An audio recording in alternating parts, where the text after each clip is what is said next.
من الشيطان الرجيم بسم الله الرحمن الرحيم والصلاة والسلام على أشرف الأنبياء والمرسلين حبيب قلوب العالمين أبو قاسم مصطفى محمد اللهم صل على محمد وآل محمد وعلى طيبين الطاهرين وعلى أصحاب المنتجبين إلى يوم الدين ولعنة الله على أعدائهم أجمعين. Brothers and sisters, assalamu alaikum once again. We are now slowly moving along this detailed path, dot by dot. I promise we won't get smaller than a dot. That is the smallest unit of meaning and information that we will work with. And the reason we have been talking about this is that our theme rests on a prayer that is recited every night in the month of Ramadan. And in this prayer we express our most ardent desire, the deepest desire, the highest aspiration that we can have, which is the building of the divine just state. And as you know, this expression, this verse from the dua, which iftitah means the key, the opening. The same word for Fatiha. Allahumma inni narghabu ilayk fi dawlati kareem tu'izzu bihi islam wa ahla wa tudhillu bihi nifaqa wa ahla.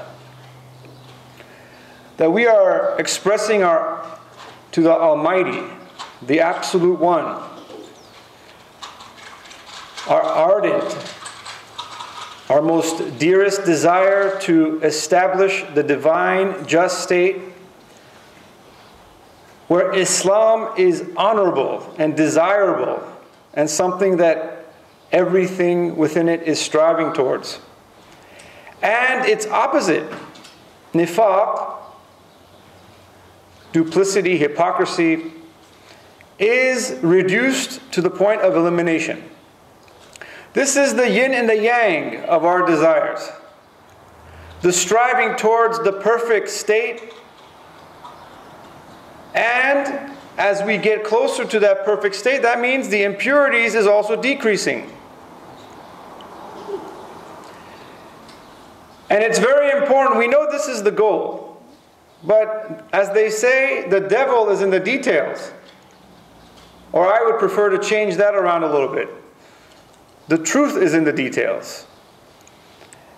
And it is important for us to position ourselves within this map. Because we are all a major component of the building of the divine just state. We are an essential component. In fact, without you, there is no possibility of the divine just state. Without you, without each and every one of us striving towards this end, the divine just state cannot be established. So that puts a very different level of responsibility and a sense of urgency within each and every one of us, right? So this is our ardent desire for the Dawlat Kareem, the divine, the government of honor and dignity. And we said, I asked you lots of questions, and some of you have critiqued me by saying, well, why don't you give us the answer? A good speaker gives the answer, so on and so forth. Well, I said, I have 7 days, so if I don't give you answers by the end, then you can really hammer me then. But I like to think of it as the cliffhanger, something like this. You are being moved towards a process of thinking. So I'm not just giving you the answers, I'm actually modeling a process. I'm modeling the process of how this divine just state is going to be built one dot at a time. So this focuses our attention on the details. So our job is to identified the dots. And I don't know if you did Nuqta Bazi as a child. That was one of the games I used to play with my cousins. And I think that kind of, those type of games are no longer in vogue. But it's a metaphor. It's a metaphor for what we are trying to do, because the idea of the dot is an ancient one. I mentioned last night the saying of Imam Ali, where he says that everything in the Quran is in the Fatiha, and everything in the Fatiha is in the Bismillahir Rahmanir Rahim, and everything in the Bismillahir Rahmanir Rahim is in the Ba, and I am the Nuqta, I am the dot beneath the Ba. And this makes us really wonder, because in these nights of destiny and qadr, we are connecting, doing tawassul through the story of Imam Ali alayhi salam. And when he's saying he's the dot, he is obviously not saying that he is something insignificant. He is showing us the significance in small things. Because often as we are preoccupied with our worldly life, we are so obsessed with the things that are above us that we miss the significance of those things that are below us. We are so aspirational to things that we conceive as big, when in reality the things that matter and the things that define our destiny are actually the things that we disregard and are small. As Amir al-Mu'minin said, that our destiny is tied and determined by each one of our thoughts. So if each of our thoughts can ultimately define our destiny, then we should be very wary and guarded about how we think, what we think about, and what are the conditions of our thought process. And each of these dots, as we know linguistically, are what form the letters. But more importantly, these dots are what give meaning. Without the dot, what is a be? We wouldn't know, most people would not know what to do with those lines if they didn't see the dot. And if the be is the bab, the gateway to all the other letters, and the gateway to the alif, then we have to think critically and examine this very closely about what Imam Ali is really saying to us. Because we are a conglomeration of dots. We are a conglomeration of thoughts and inspiration and meaning. And we are constantly interacting in a world of dots. To give you some background on a dot, in the book of Esther. The book of Esther is perhaps one of the most important books in the mystical sciences. The book of Esther is the story of Mordecai and Esther. By the way, Esther is buried where? In Hamadan. In fact, the only place on earth where a Star of David is visible from the sky is Hamadan. Think about that. Think about the irony of that. Because on top of the mausoleum of the Star of Esther is a huge Star of David. One of the most unique aspects of the book of Esther is, as you know, I don't know if you know the story, but let me give you a very brief synopsis. The story of Esther is a key part of the holiday of Purim, which is celebrated in the spring. And it's the story of the Persian king of that time laying out a plan to eliminate the Jewish people. And Queen Esther, at that time, devises a plan to try to win and change the heart of this king. A plan that was laid out by his assistant. And this king issues an edict. And the expression for this is dat vadin, law and judgment. So the word judgment in the book of Esther is deen. And the word for law and information and accounting, because this is what the Persians were very good at. They were very good at accounting. So they referred to that as dat.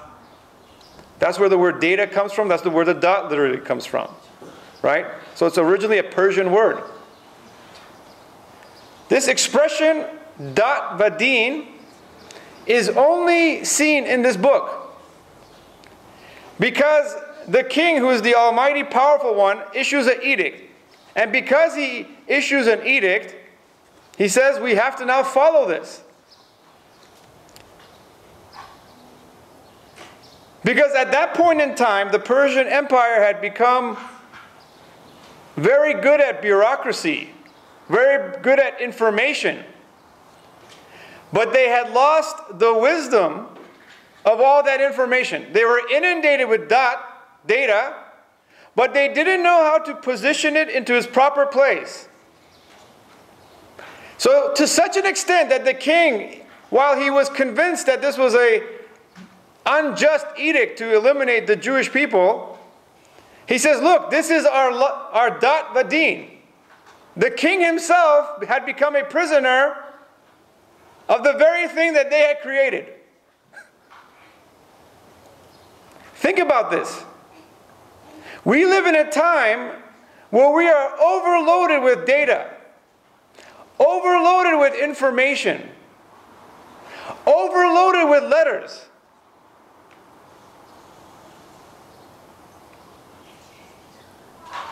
And often that overload causes great confusion for us. We're not able to put things into their proper position.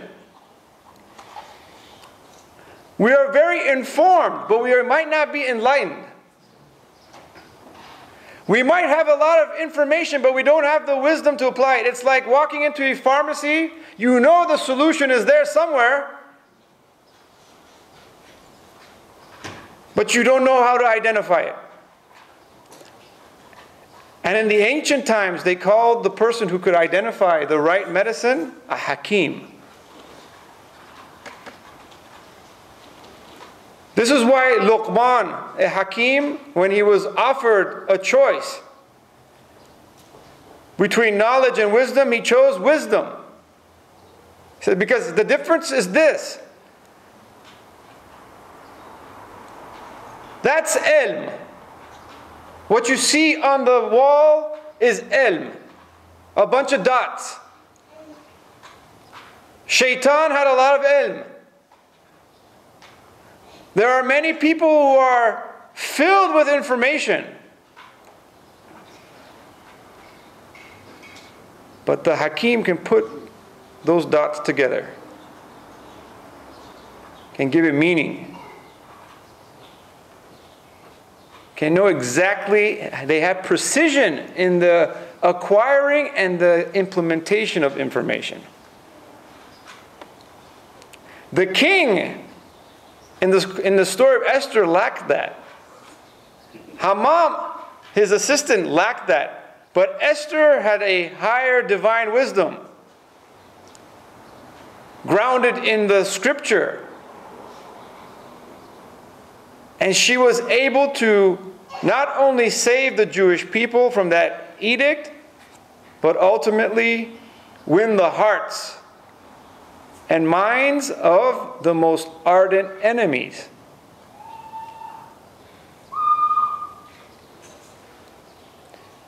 And that story, the reason that it is so powerful is that in the entire story,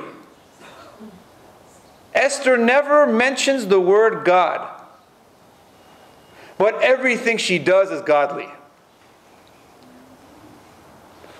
Because they say, the Gnostics and the knowledgeable ones say that the first step of knowing the Almighty is to know that you cannot have a name for Him.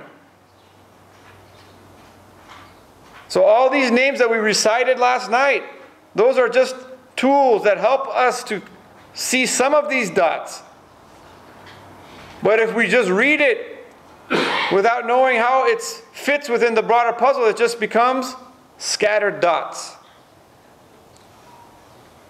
So we could have millions of people reading and reciting all these rituals year after year, day after day. Let me do it in the right order. Day after day, year after year. Lifetime after lifetime, and no divine just state. In fact, the opposite. More of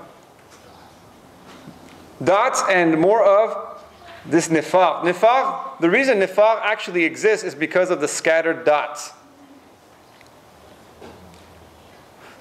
So, the design that's part of the title is to really get into the dots, the details, the information, and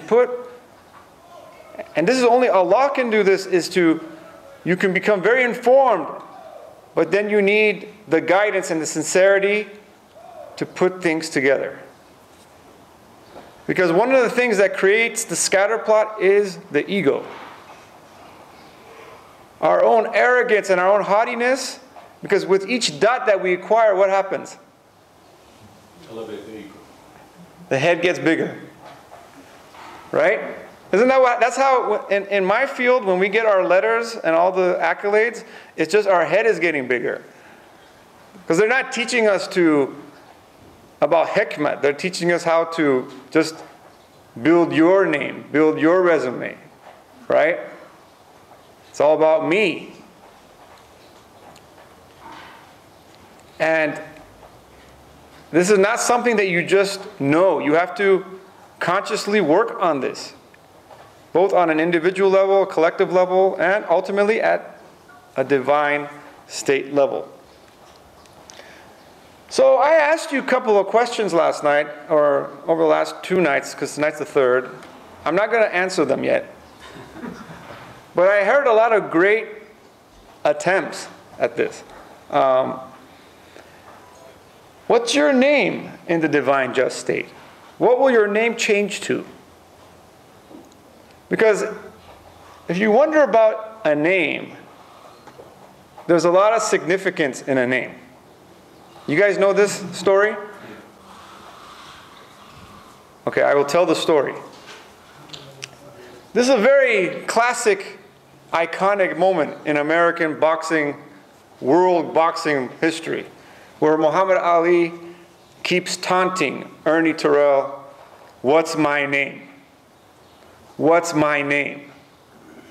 And the story was, before he was Muhammad Ali, he was Cassius Clay. And when he changed his name, he became a different person. He was not just a boxer who entertains. He became a spiritual, social, political, iconic figure. To such an extent that he stood against being drafted into the Vietnam War. And so for him, the change to Muhammad Ali was a change in who he is and how he wants the world to see him. And at that time, you think Colin Kaepernick is controversial? Although what he's doing is almost similar. Muhammad Ali was booed, was ostracized, was removed from the mainstream, was not allowed to box for years. And before this fight, Ernie Terrell refused to use the name Muhammad Ali. And you know how boxing is, they put you in a media conference, and actually I think it led to a pushing match and stuff. He's like, "What's my name? What's my name?" So as he's beating him in this fight, I forgot what round it is, but he keeps telling him, "What's my name? What's my name?" Until finally, I think Ernie Terrell says his name, the way he wanted to be called. So there's a lot, and you guys, I don't have to explain this. Muhammad Ali is like a legendary figure. He's an iconic figure of the American story. And this story is very powerful because it demonstrates to us the power of a name. And the power of what happens when clay becomes Ali. Think about that metaphor. Last night we talked about Adam. Adam is a combination of Aleph and Dam. Dam is the mud and the clay from which he was made. And when Allah breathed into him his Aleph, he becomes something worthy of sajda, where all the angels have to prostrate to him. And look how Allah in our time, in our generation, takes a man with the name of clay, a man that's name is mud. And when his name becomes Ali, Muhammad Ali, where he goes? Into the hearts and minds of the world. To such an extent that there are people who have no business watching boxing around the world. They know this guy. They don't know any other boxers, they don't know any other athletes, but they know Muhammad Ali. Even my grandma knows who Muhammad Ali was. God rest her soul. In our time, a clay becomes elevated through the letters of Ali. And in these nights of Qadr, we are being reminded of where we're. So I want to talk a little bit about the dal in the name of Adam. A lot of us said, well, why is, when the Mahdi comes, maybe he'll name us Adam. That's good. Maybe finally he'll just name us Adam. No, it's way beyond that. Adam is going to become something else also. You see, the dal, the dalit, as it's known in Hebrew, that middle letter is the source of who we are in this world. That's why the word dunya starts with that. Dunya means that which is trivial, that which is lesser, that which is unbecoming. But if you look at the shape of this letter and the name of this letter, it stands for a door. You can either go up or you could go down through the dunya. For the believer, the dunya is a prison, as they say. For disbeliever, the dunya is what? Paradise. But it is the only place where the believer and disbeliever meet. It is the only place where you can either go up or go down. It is not one of the huruf mughateh. It's not one of the letters of light. But it is constructed from other letters. It goes above the line and below the line. Because these are the two possibilities of the human spirit. If you succumb, if you strive for the spirit in which is within you, then you rise higher than the angels. And that's what makes us worthy of sajda from the angels. But if we descend, the angels don't even come around us, right? They say that when a human being is in a state of darkness or sin, the angels do not even go close to that person. And these are realities. When you feel depressed, when you feel weird, when you feel kind of off base, that's because you are in that state. A transformation is required in those moments to become elevated again. Ala bi dhikrillah tatma'innul qulub. And the remembrance of the name of Allah brings certainty and assurance and security to the heart. And so,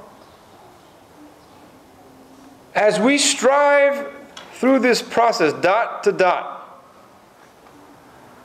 We are constantly struggling with the possibilities of ascension and the possibilities of dissension. But we should always remember that even if we descend, there is a wisdom in that.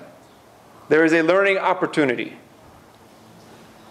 And in these nights of Qadr, as we move through the dots and move through the letters, we will continue to ask that question: what is the name? What is the name that we will be given in the divine just state? So with that, I will conclude. If there's any questions or comments. That's 5 minutes, right? Okay. Right on time.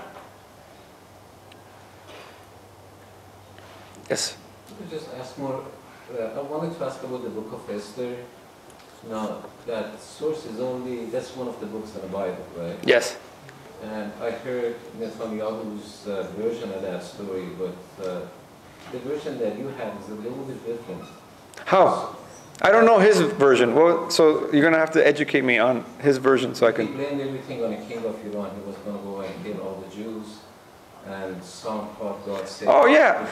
You know, I mean, obviously, we're living in a time where there's a lot of anti-Iran sentiment going around. So this is why I deliberately mentioned this story, because this is our story too.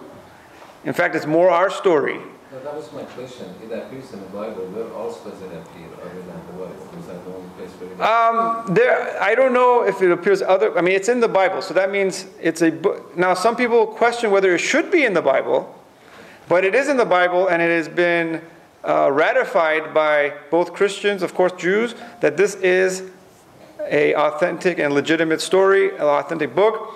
And, of course, there are people who are going to great length to try to erase Esther, because in some ways she's a heroine.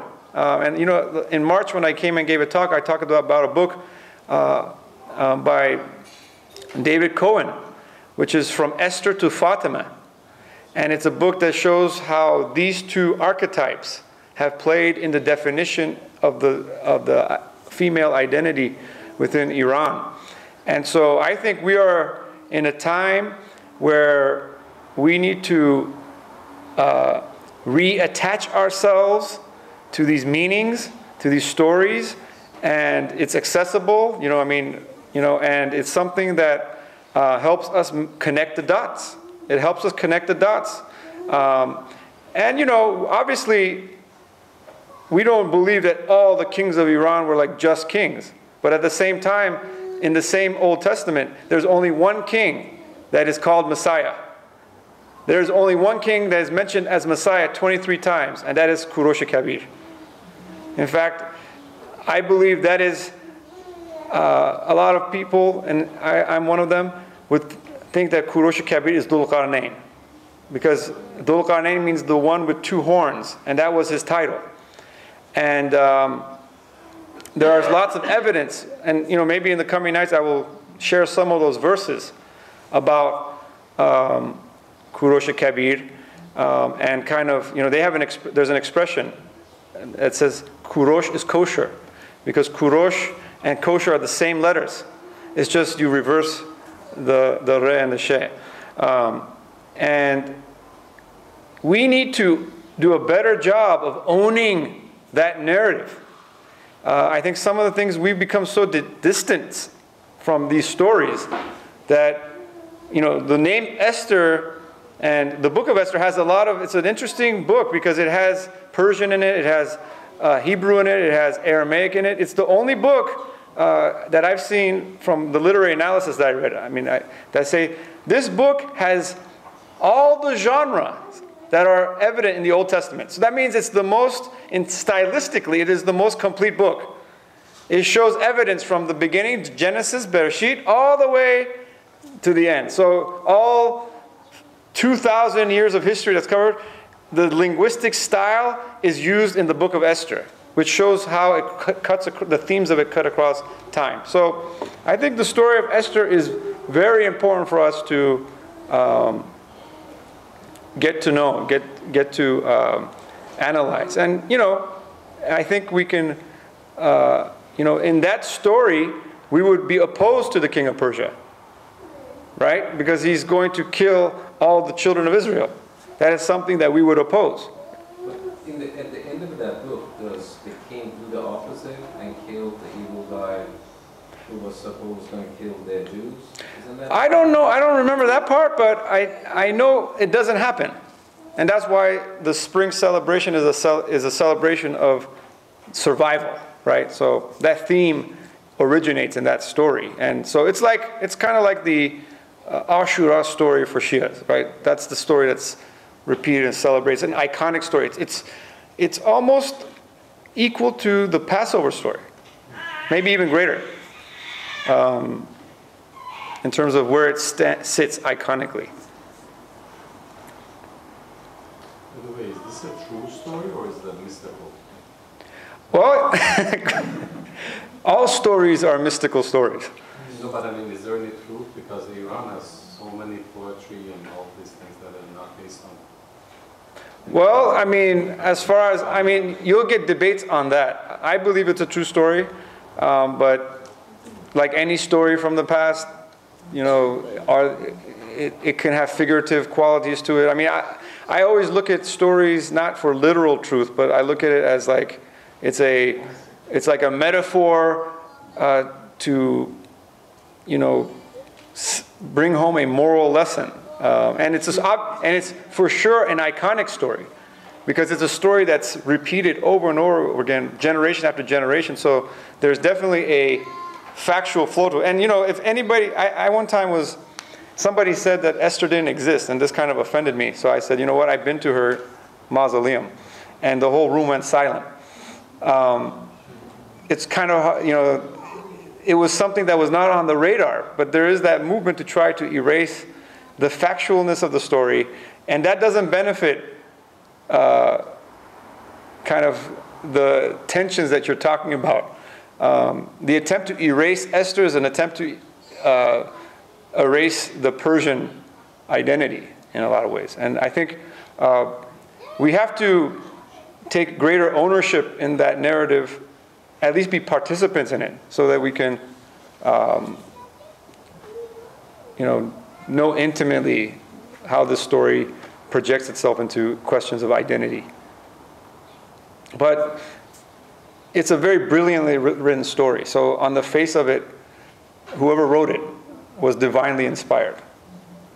And so it's just like any story that we look at in Scripture. The intrinsic language of the story itself is its proof. We don't need witnesses to show its truth. It's just like a mathematical kind of truth. Because the only reason I asked that, because I heard actually you've been to Hamadan, you said it's in Hamadan, right? Yes. But there's one near Esfahan also, Esther Khatun. So what is that one? Are they the same? It's not the same person. Not the same. It could be like a memorial place. It could be something. I mean, I saw some pictures in Google also. Yeah, it's like, there's multiple burial sites for Imam Hussein. Egypt has one. So there's many theories circulating around that. Is it possible that parts of the body over here, parts of the body are over there? But a lot of Egyptians believe that Imam Hussein is buried in that one. Razfar Hussein, they say that Imam Hussein's head is buried. Yes. So you can have multiple burial places, which is not a good thing, which shows some great injustice happened if you have multiple. But at the same time, the positive that comes out of that is what? The message goes a little bit further. That's the yin and the yang of all of these things, right? The greater the oppression, the greater the tyranny, the greater the power of the truth that's contained in its, in the opposition to it, right? So, okay, so I think we're done.